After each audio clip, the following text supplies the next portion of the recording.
In this video, I'm going to show you how to fix Realtor.com app not working. First, to resolve this issue, we will first head over to our device settings. From here, scroll down and tap on General. Once you're in the General Settings tab, look for iPhone Storage option and tap on it. Over here, you can either search for the app or you can scroll down and look for it. Then tap on the app. On the next screen, you need to tap on the Offload app option.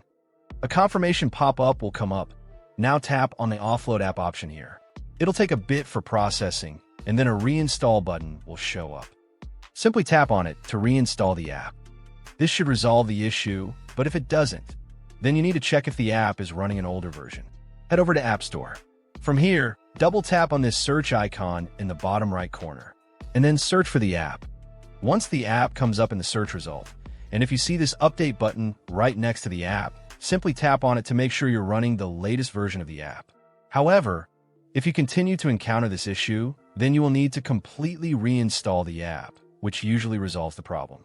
Head over to this screen the way we did before, and over here, tap on the Delete App option here to uninstall the app from your device.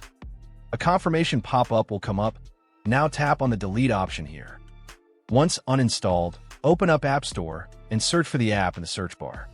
After the app comes up in the search result, simply click on this cloud icon to install it back onto your device.